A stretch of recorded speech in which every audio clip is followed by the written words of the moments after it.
Hi, എൻ്റെ പേര് ശ്രീനാഥ്. ഞാൻ 25 ബാച്ചിലെ Einstein സ്റ്റുഡൻ്റാണ്. I have qualified PAFR and GATE 2026 examination and I am selected for a PhD position at ICER.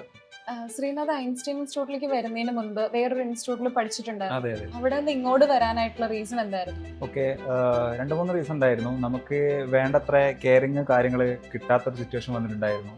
പിന്നെ സത്യം പറഞ്ഞു കഴിഞ്ഞാൽ ബാക്കി അതായത് ഇവിടത്തെ വെച്ച് നോക്കുന്ന സമയത്ത് ബാക്കി ഇൻസ്റ്റിറ്റ്യൂട്ടൊക്കെ സത്യം പറഞ്ഞാൽ ഇതൊരു ബിസിനസ് മൈൻഡാണ് കാണുന്നത്. അപ്പം ഞാൻ കുറേ എൻക്വയറി ചെയ്തിട്ടുണ്ടായിരുന്നു. അപ്പോൾ പലപ്പോഴും അവരുടെ ഫീസ്, അവരുടെ ഹോസ്റ്റൽ ഫീസ്, മെസ്സ് കാര്യങ്ങളൊക്കെ അന്വേഷിക്കുന്ന സമയത്ത് അത് ക്ലിയർ ആയിട്ട് നമുക്ക് മനസ്സിലാവും അതൊരു ബിസിനസ് മൈൻഡാണ്. എൻക്വയറി ചെയ്ത സമയത്ത് ഞാൻ അത് കാലിക്കറ്റിന് പഠിച്ചത് ശേഷം ഞാൻ എൻക്വയറി ചെയ്ത സമയത്ത് നമ്മളുടെ ഐൻസ്റ്റൈൻ ഇൻസ്റ്റിറ്റ്യൂട്ടിലെ ജിതിൻ സാറ് ഭയങ്കര ഫ്രണ്ട്ലി ആയിട്ടാണ് ആദ്യം സംസാരിച്ചത് എന്നോട്. സാറ് എനിക്ക് ആ സമയത്ത് കുറച്ച് ഫിനാൻഷ്യൽ ഇഷ്യൂസ് ഉണ്ടായിരുന്നു. അപ്പോൾ സാറ് സംസാരിച്ചതെന്ന് വെച്ച് കഴിഞ്ഞാൽ ഇവിടെ ഇൻസ്റ്റിറ്റ്യൂട്ടിൽ തന്നെ താമസിക്കാം ശ്രീനാഥിന്, ഫീസ് ശ്രീനാഥ് PhD കിട്ടിയിട്ട് അടച്ചാൽ മതി, അങ്ങനത്തെ ഒരു മെന്റാലിറ്റിയിലായിരുന്നു. സത്യം പറഞ്ഞാൽ ഒരു സാറ് നമ്മളോട് അങ്ങനെ സംസാരിക്കും എന്നുള്ളത് അറിയില്ല. ബാക്കി പല സ്ഥലത്തും ഞാൻ കോളേജ് ചെയ്ത സമയത്ത് അതൊരു ബിസിനസ് മൈൻഡിലായിരുന്നു.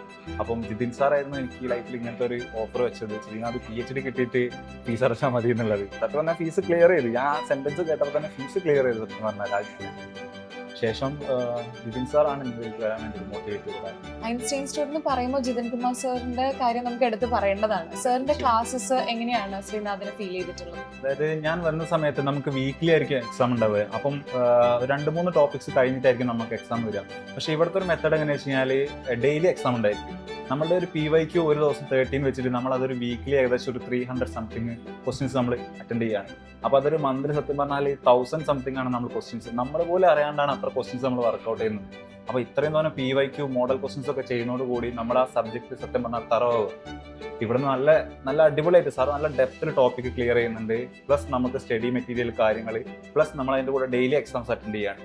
സത്യം പറഞ്ഞാൽ സ്വന്തമായിട്ട് എഫേർട്ട് എടുക്കാൻ താല്പര്യം ഉണ്ടെന്നുണ്ടെങ്കിൽ ഇത്ര ക്വസ്റ്റ്യൻസ് നമ്മൾ ചെയ്യുമ്പോൾ തന്നെ നമ്മൾ ആ ഒരു സബ്ജക്റ്റിൽ നമ്മൾ എക്സ്പേർട്ട് ആവുന്നുണ്ട്. സത്യം പറഞ്ഞാൽ ഇവിടുത്തെ ഒരു മെത്തേഡ് ഭയങ്കര എഫക്റ്റീവാണ്. ഞാൻ വന്ന ഫസ്റ്റ് വീക്ക് തന്നെ സാറോട് പറഞ്ഞിട്ടുണ്ട്, ഞാനൊരു വീക്കിനുള്ളിൽ തന്നെ എനിക്ക് ടോപ്പിക് കിട്ടുന്നുണ്ട്, ക്വസ്റ്റ്യൻസ് ചെയ്യാൻ പറ്റുന്നുണ്ട്, ഞാൻ സെൽഫായിട്ട് ഇമ്പ്രൂവ് ആവുന്ന എനിക്ക് ഫീൽ ചെയ്യുന്നുണ്ട് സാറോട് പറഞ്ഞു. ഇനി വരുന്ന സ്റ്റുഡൻസിനോട്, അപ്കമിങ് കെമിസ്ട്രി ആസ്പിറൻസിനോട് എന്താ പറയാനുള്ളത്? ഓക്കെ, എനിക്ക് ഒരു കാര്യം മാത്രമേ പറയാനുള്ളൂ. നിങ്ങൾക്കത് വർക്ക് ചെയ്യാനുള്ള മൈൻഡ് സെറ്റ് ഉണ്ടെങ്കിൽ ഐൻസ്റ്റൈൻ ആണ് ഏറ്റവും ബെസ്റ്റ് പ്ലേസ്.